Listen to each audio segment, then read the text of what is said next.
στους μαθητές της πύλης.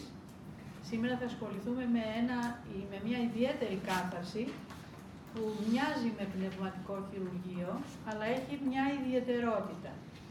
Η ιδιαιτερότητα είναι ότι εδώ στον χώρο μας θα περάσουν ουράνιοι θεραπευτές, όπου θα ενισχύσουν τα κύτταρα αυτά που είναι υπεύθυνα για την ενδυνάμωση του ανοσοποιητικού μας συστήματος.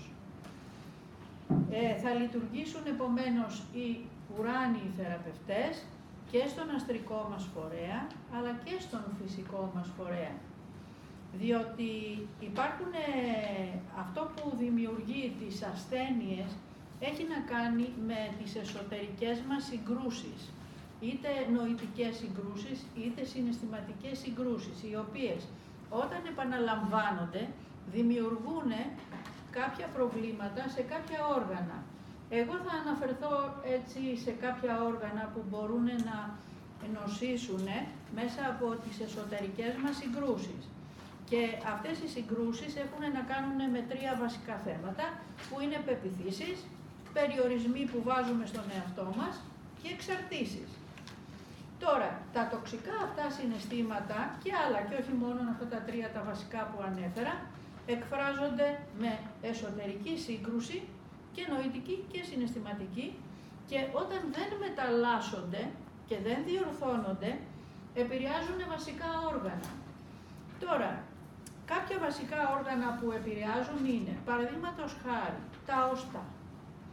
Τα οστά έχουν να κάνουν με βίαιη εσωτερική σύγκρουση και απώλεια της ισορροπίας μας, όταν έχουμε προβλήματα στα οστά. Οι πνεύμονες έχουν να κάνουν με τον έντονο φόβο και τον φόβο της διαβίωσης, που δυστυχώς στην εποχή μας έχουμε τέτοιους φόβους, αλλά δεν πρέπει να τους αφήνουμε να εξελίσσονται, αλλά να τους ακυρώνουμε στη βάση τους. Το δεξιό στήθος έχει να κάνει με σύγκρουση με τον σύντροφο. Σύγκρουση με σύντροφο, όπου μπορεί κάποιος σύντροφος να μας υποβιβάζει, να βιώνουμε συναισθηματική επίθεση και ψυχολογική αλλά και σωματική. Μετά το αριστερό στήθος έχει να κάνει με τη σύγκρουση με τα παιδιά μας και με την υποτίμηση αξιών. Καμιά φορά τα παιδιά παίζουν και τέτοιους ρόλους.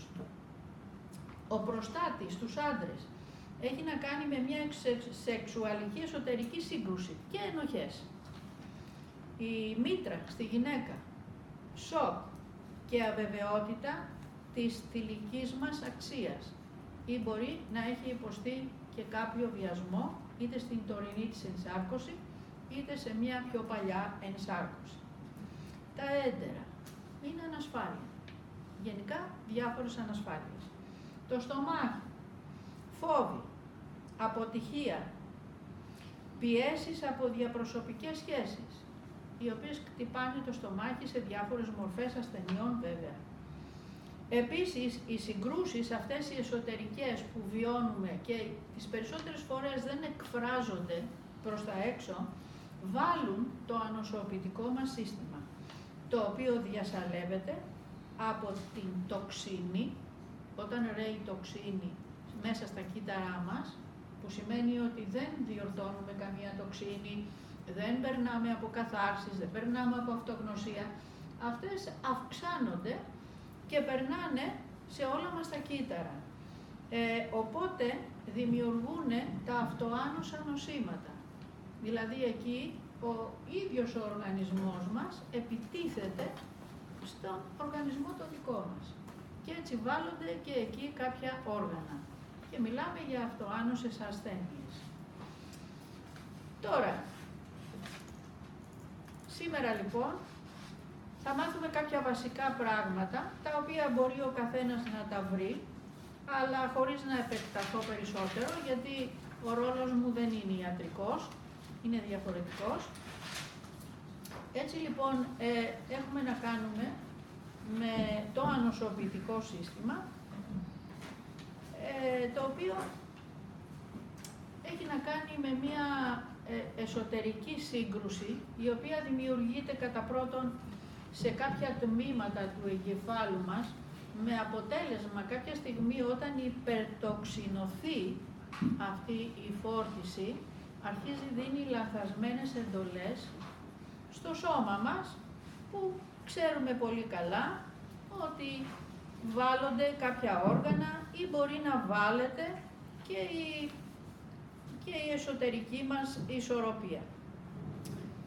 Έτσι λοιπόν σήμερα, όταν παίρνουμε απαντήσεις και καθοδήγηση στις προσευχές μας, όταν αθλούμεθα, όταν είμαστε ερωτευμένοι, μην σας κάνει εντύπωση αυτό, όταν αγαπάμε χωρίς ανταλλάγματα, όταν ταξιδεύουμε με καλούς φίλους, παραδείγματος χάρη οι εκδρομές μας που κάνουμε μας δημιουργούν χαρά, αισιοδοξία, όπως και το πρόσφατο ταξίδι που κάναμε στην Δοδόνη, γιατί δεν έχουν χαρακτήρα μόνο διασκεδαστικό, αλλά έχουν και χαρακτήρα πνευματικό.